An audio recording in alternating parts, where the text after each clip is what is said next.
Bonjour, connaissez-vous le ver arénicole? Ce grand ver marin rougeâtre de 10 à 20 cm a longtemps été réservé aux pêcheurs à la ligne. C'est un appât prisé qu'ils trouvent sur la côte atlantique, à marée basse, en bêchant l'estran, là où le sable est fin et riche en nutriments, dans la partie que la mer ne recouvre qu'à marée haute. L'arénicole signale sa présence en sous-sol aux tortillons de sable qu'il évacue en surface. Or voilà qu'en quelques années, le ver de pêche s'est mué en grand espoir médical. C'est sa biologie qui fascine. Là où il vit, dans le sable, l'accès à l'oxygène, élément vital, est cyclique. Arenicola marina a donc dû développer une stratégie de survie, avec son hémoglobine, très spéciale. La nôtre est enfermée dans nos globules rouges. L'hémoglobine du ver circule en toute liberté dans ses fluides corporels. On l'a dit extracellulaire.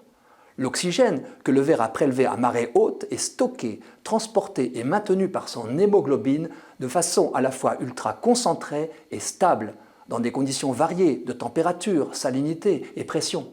Champion d'apnée, l'arénicole ne s'oxygénant que sous l'eau peut ainsi, si l'on peut dire cela d'un ver à branchies, retenir sa respiration pendant 7 heures.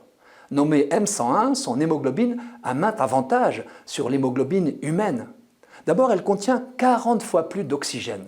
Ensuite, elle est 250 fois plus petite qu'un globule rouge, ce qui lui permet de diffuser son oxygène, disons, dans les recoins.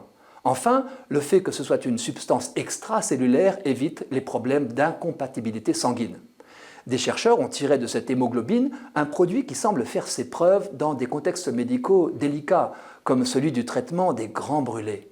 Le terrible incendie de Crans-Montana a rappelé combien il est difficile de soigner les graves brûlures. On doit enlever la peau qui se nécrose parce qu'elle n'est plus vascularisée et la remplacer par de la peau saine via des autogreffes, tout en luttant contre les risques d'infection.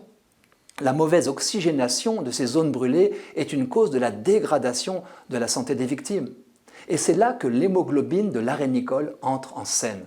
Un gel de la société Emarina, fabriqué avec cette substance, favoriserait la cicatrisation des plaies tout en limitant les risques d'infection grâce à un apport intense et accéléré d'oxygène qui soutient la régénération de la peau. Emarina élève des arénicoles sur l'île de Noirmoutier pour produire son gel, ainsi qu'un pansement spécial. La presse a signalé il y a plusieurs mois la façon dont ce gel, qui n'est pas encore autorisé en France, sauf exception, a sauvé la vie d'un jeune homme brûlé à 85%, alors que ses médecins baissaient les bras devant son état désespéré. Le fondateur d'Emarina affirme que ces produits encore expérimentaux seraient utiles contre de multiples pathologies et se désole des lenteurs de l'administration française à les valider. La Suisse a quant à elle annoncé une vaste commande du gel pour les blessés de Crans-Montana. J'ai lu que d'autres grands brûlés bénéficient de peau de cabillaud venue d'Islande, également efficace contre les brûlures. Je ne détaille pas comment, mais la nature n'a pas fini de nous réserver ces bonnes nouvelles.